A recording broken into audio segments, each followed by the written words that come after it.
ಶುಕ್ರವಾರ ಲಕ್ನೋ ತಂಡವನ್ನ ಮಣಿಸಿ ಮತ್ತೆ table topper ಆಗೋಕೆ ರೆಡ್ ಆರ್ಮಿ ಬಾಯ್ಸ್ ರೆಡಿಯಾಗಿದ್ದಾರೆ. ಆದರೆ ಪಂದ್ಯದ ಆರಂಭಕ್ಕೂ ಮುನ್ನವೇ ಇಂಜುರಿ ಭೂತ ಆಟಗಾರರ ಬೆನ್ನು ಬಿದ್ದಿದೆ. ಸಾಲಿಡ್ ಫಾರ್ಮ್ನಲ್ಲಿರುವಂತಹ ಆಟಗಾರರೇ ಗಾಯಕ್ಕೆ ತುತ್ತಾಗಿದ್ದಾರೆ. ಪ್ಲೇ ಆಫ್ ಹೊಸ್ತಿಲಿನಲ್ಲಿರುವಂತಹ ಆರ್ಸಿಬಿಗೆ ಎದುರಾಗಿರುವಂತಹ ಆಘಾತ ಎಂಥದ್ದು, ಯಾರೆಲ್ಲ ಗಾಯಕ್ಕೆ ತುತ್ತಾಗಿದ್ದಾರೆ, ಮುಂದಿನ ಪಂದ್ಯಗಳಿಗೆ ಏನೆಲ್ಲ ಸವಾಲು ಎದುರಾಗುತ್ತೆ ಅನ್ನೋದನ್ನ ಹೇಳ್ತೇನೆ. ನಾನು ಶಾಂತ. ನೀವು ಸುದ್ದಿಯಾನದ ಸಬ್ಸ್ಕ್ರೈಬರ್ ಆಗೋದಕ್ಕೆ ಮರಿಬೇಡಿ. ಈ ಸೀಸನ್ ನಲ್ಲಿ ಆರ್ಸಿಬಿ ಆಟಗಾರರೆಲ್ಲ ಸಾಲಿಡ್ ಫಾರ್ಮ್ ನಲ್ಲಿದ್ದಾರೆ. ಪ್ಲೇಯಿಂಗ್ 11 ನಲ್ಲಿ ಆಡಿದವರೆಲ್ಲ ಪವರ್ಫುಲ್ ಪರ್ಫಾರ್ಮೆನ್ಸ್ ಕೊಟ್ಟಿದ್ದಾರೆ. ಇವರ ಈ ಪ್ರದರ್ಶನದಿಂದಲೇ ಆರ್ಸಿಬಿ ಈ ಸೀಸನ್ ನಲ್ಲಿ ಟ್ರೋಫಿ ಗೆಲ್ಲುವಂತ ಫೇವರೆಟ್ ಟೀಮ್ ಎನಿಸಿಕೊಳ್ತಾ ಇದೆ. ಆದ್ರೆ ಅಂತಿಮ 4ರ ಘಟ್ಟದಲ್ಲಿರುವಂತ ಆರ್ಸಿಬಿಗೆ ಮುಂದಿನ ಪಂದ್ಯಗಳಲ್ಲಿ ಸ್ಟಾರ್ ಆಟಗಾರರೇ ಹೊರಗುಳಿಯುವಂತ ಆತಂಕ ಎದುರಾಗಿದೆ. ಲಕ್ನೋ ವಿರುದ್ಧದ ಪಂದ್ಯಕ್ಕೆ 4 ಆಡೋದು ಡೌಟ್. ಈ ಸೀಸನ್ ನಲ್ಲಿ ಯಶಸ್ವಿಯಾಗಿ ಮುನ್ನುಗ್ತಾ ಇರುವಂತಹ ರೆಡ್ ಆರ್ಮಿ ಇಲ್ಲಿವರೆಗೆ ಅದ್ಭುತ ಪ್ರದರ್ಶನ ನೀಡಿದೆ. ಈಗಾಗಲೇ ಆಡಿರುವಂತಹ 11 ಪಂದ್ಯಗಳಲ್ಲಿ 8ರಲ್ಲಿ ಗೆಲುವನ್ನ ಸಾಧಿಸಿದ್ದು 3ರಲ್ಲಿ ಸೋಲನ್ನ ಕಂಡಿದೆ. ಈ 3 ಸೋಲುಗಳು ಹೋಮ್ ಗ್ರೌಂಡ್ ನಲ್ಲಿ ಆಗಿದ್ದು.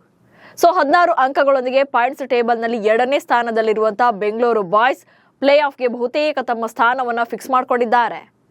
ಆದರೆ ಇಂಥ ಟೈಮಲ್ಲಿ 4 ಆಟಗಾರರು ಮುಂದಿನ ಪಂದ್ಯಗಳಿಗೆ ಆಡ್ತಾರೋ ಅಥವಾ ಇಲ್ವೋ ಅನ್ನುವಂಥ ಚರ್ಚೆ ಶುರುವಾಗಿದೆ. ನಾಯಕ ರಜತ್ ಪಾಟಿದಾರ್, ಆರಂಭಿಕ ಆಟಗಾರ ಫಿಲ್ ಸಾಲ್ಟ್, ವೇಗದ ಬೌಲರ್ ಜೇಸ್ ಹೇಜಲ್ವುಡ್ ಹಾಗೆ ಆಲ್ರೌಂಡರ್ ರೊಮ್ಯಾರಿಯೋ ಶೆಫರ್ಡ್ ಕಣಕ್ಕಿಳಿಯೋದು ಡೌಟ್ ಎನ್ನಲಾಗ್ತಾ ಇದೆ. ಈ ಎಲ್ಲಾ ಆಟಗಾರರು ಅದ್ಭುತ ಫಾರ್ಮ್ ನಲ್ಲಿದ್ದು ಮ್ಯಾಚ್ ವಿನ್ನಿಂಗ್ ಪರ್ಫಾರ್ಮೆನ್ಸ್ ಅನ್ನ ಕೊಟ್ಟಿದ್ದಾರೆ. ಸಕ್ಸಸ್ ಜರ್ನಿಗೆ ಇಂಜುರಿಯೇ ಹೊರೆ. ಚೆನ್ನೈ ಸೂಪರ್ ಕಿಂಗ್ಸ್ ವಿರುದ್ಧದ ಪಂದ್ಯದ ವೇಳೆ ನಾಯಕ ರಜತ್ ಪಾಟಿದಾರ್ ಬೆರಳಿಗೆ ಗಾಯವಾಗಿತ್ತು. ಲಕ್ನೋ ವಿರುದ್ಧ ಆಡ್ತಾರೋ ಅಥವಾ ಇಲ್ವೋ ಅಂತ ಅನುಮಾನ ಇದೆ. ಹಾಗೆ ಫಿಲ್ ಸಾಲ್ಟ್ ವೈರಲ್ ಫೀವರ್ ನಿಂದ ಬಳಲ್ತಾ ಇದ್ದಾರೆ. ಇದೇ ಕಾರಣಕ್ಕೆ ಕಳೆದ 2 ಪಂದ್ಯಗಳಲ್ಲಿ ಜಾಕೋಬ್ ಬೆಥೆಲ್ ಅವರನ್ನ ಸಾಲ್ಟ್ ಬದಲಿಗೆ ಕಣಕ್ಕಿಳಿಸಲಾಗಿತ್ತು. ಮತ್ತೊಂದು ಕಡೆ ಆರ್ಸಿಬಿ ತಂಡದ ಮಾರಕ ವೇಗಿಯಾಗಿರುವಂತ ಜೋಸ್ ಹೇಜಲ್ವುಡ್ ಭುಜದ ಗಾಯದಿಂದಾಗಿ ಚೆನ್ನೈ ಸೂಪರ್ ಕಿಂಗ್ಸ್ ವಿರುದ್ಧ ಪಂದ್ಯದಲ್ಲಿ ಆಡೋಕೆ ಸಾಧ್ಯವಾಗಿರಲಿಲ್ಲ. ನೆಕ್ಸ್ಟ್ ಮ್ಯಾಚ್ಗೂ ಕೂಡ ಕಮ್ ಬ್ಯಾಕ್ ಮಾಡ್ತಾರಾ ಅಥವಾ ಇಲ್ವಾ ಅನ್ನುವಂಥ ಡೌಟ್ ಇದೆ. ಇತ್ತ ಸಿಎಸ್ಕೆ ವಿರುದ್ಧ ಬೆಂಕಿ ಪರ್ಫಾರ್ಮೆನ್ಸ್ ನೀಡಿ ಅರ್ಧ ಶತಕ ಗಳಿಸಿದಂತ ಆಲ್ರೌಂಡರ್ ರೊಮ್ಯಾರಿಯೋ ಶೆಫರ್ಡ್ ಕೂಡ ರಾಷ್ಟ್ರೀಯ ಕರ್ತವ್ಯದ ಕಾರಣದಿಂದಾಗಿ ಈ ಸೀಸನ್ ಇಂದ ಹೊರಗುಳಿಯುವಂತ ಸಾಧ್ಯತೆ ಇದೆ. ವೆಸ್ಟ್ ಇಂಡೀಸ್ಗೆ ವಾಪಸ್ ಆಗ್ತಾರ ಶೆಫರ್ಡ್. ಸಿಎಸ್ಕೆ ವಿರುದ್ಧದ ಪಂದ್ಯದಲ್ಲಿ ರೊಮ್ಯಾರಿಯೋ ಶೆಫರ್ಡ್ ಬ್ಯಾಟಿಂಗ್ ನ ಯಾರು ಕೂಡ ಮರೆಯೋಕ್ ಸಾಧ್ಯನೇ ಇಲ್ಲ. ಕೇವಲ 14 ಬಾಲ್ಗಳಲ್ಲೇ ಸ್ಫೋಟಕ ಅರ್ಧ ಶತಕ ಸಿಡಿಸಿ ಆರ್ಸಿಬಿ ತಂಡದ ಗೆಲುವಿನ ರೂವಾರಿಯಾಗಿ ಕಾಣಿಸಿಕೊಂಡಿದ್ರು. ಆದರೆ ಶೆಫರ್ಡ್ ಮುಂದಿನ ವಾರ ವೆಸ್ಟ್ ಇಂಡೀಸ್ಗೆ ಹಿಂತಿರುಗುವಂತ ಸಾಧ್ಯತೆ ಇದೆ. ಯಾಕಂದ್ರೆ ಮೇ 21ರಿಂದ ವೆಸ್ಟ್ ಇಂಡೀಸ್ ತಂಡ ಐರ್ಲೆಂಡ್ ವಿರುದ್ಧ ಸರಣಿಯನ್ನಾಡಲಿದೆ. ಇದರ ಬೆನ್ನಲ್ಲೇ ಇಂಗ್ಲೆಂಡ್ ವಿರುದ್ಧ ಏಕದಿನ ಸರಣಿ ನಡೆಯಲಿದೆ. ಈ ಸರಣಿಗಾಗಿ ಆಯ್ಕೆ ಮಾಡಿರುವಂತಹ ವೆಸ್ಟ್ ಇಂಡೀಸ್ ತಂಡದಲ್ಲಿ ರೊಮ್ಯಾರಿಯೋ ಶೆಫರ್ಡ್ ಕೂಡ ಸ್ಥಾನ ಪಡೆದಿದ್ದಾರೆ. ಹೀಗಾಗಿ ಮೇ 17ರ ಬಳಿಕ ತವರಿಗೆ ಹಿಂತಿರುಗುವಂತಹ ಸಾಧ್ಯತೆ ಇದೆ.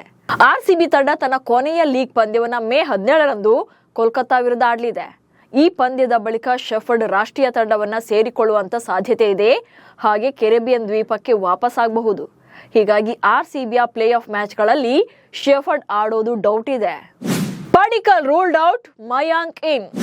ಇನ್ನು ಇದೆಲ್ಲದರ ನಡುವೆ ನಂಬರ್ 3 ಸ್ಲಾಟ್ ನಲ್ಲಿ ಕನ್ಸಿಸ್ಟೆನ್ಸಿ ಪರ್ಫಾರ್ಮೆನ್ಸ್ ಅನ್ನ ಕೊಡ್ತಾ ಇದ್ದ ಕನ್ನಡಿಗ ದೇವದತ್ ಪಡಿಕಲ್ ಈ ಸೀಸನ್ ನಿಂದಲೇ ರೂಲ್ಡ್ ಔಟ್ ಆಗಿದ್ದಾರೆ. ರೈಟ್ ಹಾರ್ಮ್ಸ್ಟ್ರಿಂಗ್ ಗಾಯಕ್ಕೆ ಒಳಗಾಗಿರುವಂತಹ ಪಡಿಕಲ್ ಆರ್ಸಿಬಿಯ ಉಳಿದ ಎಲ್ಲಾ ಪಂದ್ಯಗಳಿಂದ ಹೊರಗುಳಿಯಲಿದ್ದಾರೆ. ಪಡಿಕಲ್ ಬದಲಿಗೆ ಮತ್ತೊಬ್ಬ ಕನ್ನಡಿಗ ಮಯಾಂಕ್ ಅಗರ್ವಾಲ್ ಆಯ್ಕೆಯಾಗಿದ್ದಾರೆ. ಅದು ಕೂಡ 12 ವರ್ಷಗಳ ಬಳಿಕ ಅನ್ನೋದೇ ಇಲ್ಲಿ ವಿಶೇಷ. 2011ರಲ್ಲಿ ಆರ್ಸಿಬಿ ಪರ ಕಣಕ್ಕಿಳಿಯುವ ಮೂಲಕವೇ ಮಯಾಂಕ್ ಐಪಿಎಲ್ ಕರಿಯರ್ ಅನ್ನ ಆರಂಭ ಮಾಡಿದ್ರು. 2023 ಮತ್ತು 24ರಲ್ಲಿ ಸನ್ ರೈಸರ್ಸ್ ಹೈದರಾಬಾದ್ ಪರ ಆಡಿದಂತ ಮಯಾಂಕ್ ರನ್ನ ಈ ಬಾರಿಯ ಮೆಗಾ ಹರಾಜಿನಲ್ಲಿ ಯಾವುದೇ ಫ್ರಾಂಚೈಸಿ ಖರೀದಿ ಮಾಡಿರಲಿಲ್ಲ. ಇದೀಗ ಬದಲಿ ಆಟಗಾರನಾಗಿ ಆರ್ಸಿಬಿ ತಂಡಕ್ಕೆ ರೀ ಎಂಟ್ರಿ ಕೊಟ್ಟಿದ್ದಾರೆ. ಮಯಾಂಕ್ ಅಗರ್ವಾಲ್ ಅವರನ್ನ 1 ಕೋಟಿ ರೂಪಾಯಿಗೆ ಆರ್ಸಿಬಿ ತಂಡ ಸೇರಿಸಿಕೊಂಡಿದೆ.